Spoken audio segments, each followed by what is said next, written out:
Well, the University of Notre Dame and Michigan State University, just the latest colleges to announce they are moving their courses in the fall online because of an increase in coronavirus cases. We've seen this dramatic shift to remote learning since the beginning of that pandemic, and that has led to huge growth for education platform Chegg. The company today announcing a convertible debt offering of $750 million. And we're joined by Chegg CEO Dan Rosensweig. Dan, it's great to have you on today. Let's start with that debt offering you announced today. Walk us through about the timing. Why now?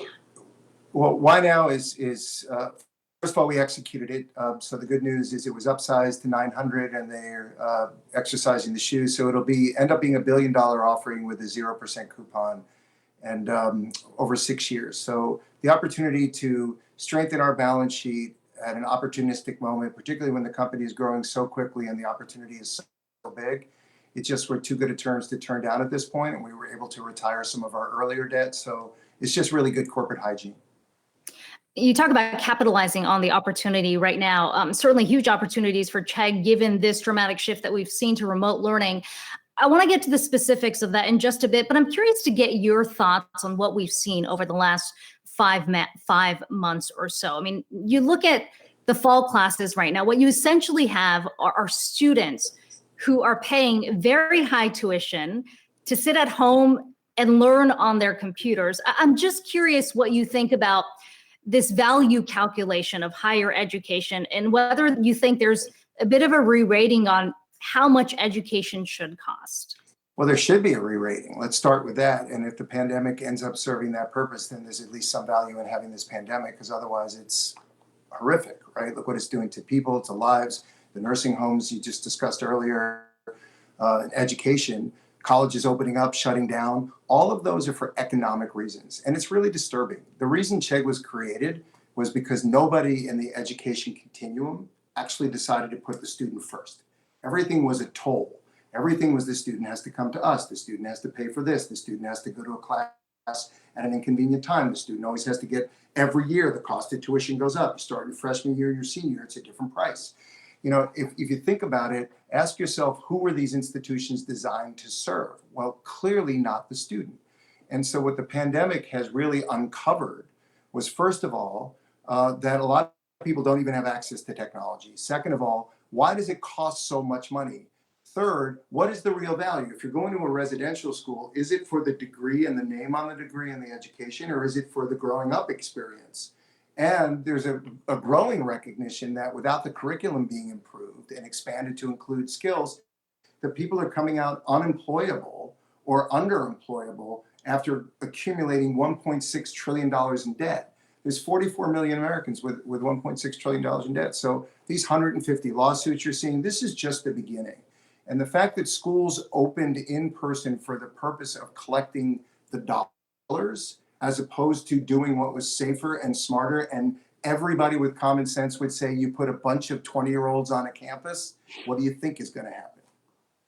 Yeah, and now we're seeing what can happen. Let's talk about what Chegg is doing to improve accessibility of education, because you recently announced that College Collective, a directory that connects students with community colleges. How does this get you to that larger goal of making these college degrees more accessible? Well, the first thing is to help people discover what's out there. You know, there's a couple of misnomers or misunderstandings, I should say, about the college market. The average age is not 18 to 22, it's actually 25. 26% of the people already have their own child. 40% of the people are working 30 hours a week or more. And the largest school system in the country is actually the California Community College System, which has 10% of all students going to it. The two largest not-for-profit schools in the country are actually now online schools, Southern New Hampshire University and Western Governors, just to give you some examples. So the world has been trending. Everything else we do in life comes to us. Why do we have to keep going to education? Even telemedicine is taking off. So why not teleeducation? So what we did with College Collective was we said, you know what? There's 115 community colleges in California. There are hundreds across the countries. You can get degrees, curriculum, certificates, certifications, all for affordable rates, all online. So you don't have to choose between eating and reading or learning and earning. And you couldn't find them on Google, and their websites are terrible. So we truly just built the site so that people could discover what they could take at their own convenience at an affordable rate that's relevant to the local community where they want to be employed. And we think it will be just the beginning of schools really beginning to take advantage of it. We're not charging the schools, we're not charging the students. This is free so that we can help people learn what's available to them for the first time, because you cannot find it. And once they realize there are thousands of courses you could take that are affordable, that are relevant, we think it will help students. How big of a lift do you think community colleges are likely to get out of this? I'm already hearing conversations from students that were accepted into these four-year programs who are saying, look, if I'm going to pay $50,000, $60,000 to learn online, why not go to a community college my first year if that college experience in person is not going to be there? Are you seeing that too? Absolutely. And not only are we seeing it, we're encouraging it. And what you don't really realize is how many four-year colleges have two-year college feeder systems in Texas or for Notre Dame. Why? Because the folks want to graduate with the moniker of the famous school, but they can't afford to pay the cost. So if you can take a class for $600 a credit as opposed to $4,000 a credit, and it can transfer and you can get the degree from the other school, why wouldn't you? It's actually changing the face of education. Schools used to fight on which credits they wouldn't accept. Now they're accepting almost everything because they need the revenue. And so it's we're seeing a change. It's permanent. Chegg is here to support the students in any way. We're not only benefiting because of COVID, we're going to benefit way after COVID because we put the student first. It's affordable, it's accessible, it's relevant, and we just keep adding services that colleges don't offer that students actually need. We've already seen a number of colleges announce closures over the last several months. It seems like we're going to see more consolidation moving forward. How many universities do you think survive? I mean, don't want to sound so dramatic, but no, but that's what you're the seeing right now question. Look, there's about 4,500 universities.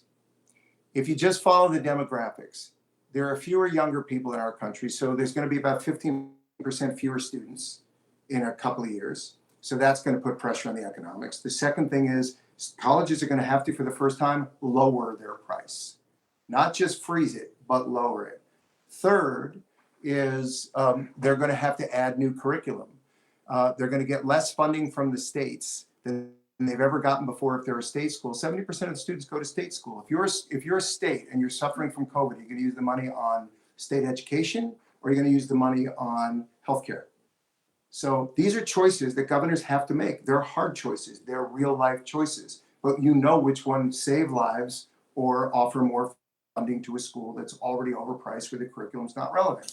So we've estimated that as much as 25% of all colleges may go out of business in the next few years. They'll start with the small sort of liberal arts colleges. Not that there's anything specifically wrong with liberal arts. My daughters went to liberal arts. I love liberal arts. I think there's a huge value to liberal arts. But the economics of charging high prices for a four-year residential school that doesn't give you job skills, the shift in the last 3 years alone, there are 50% more students taking STEM classes now than there were 3 years ago.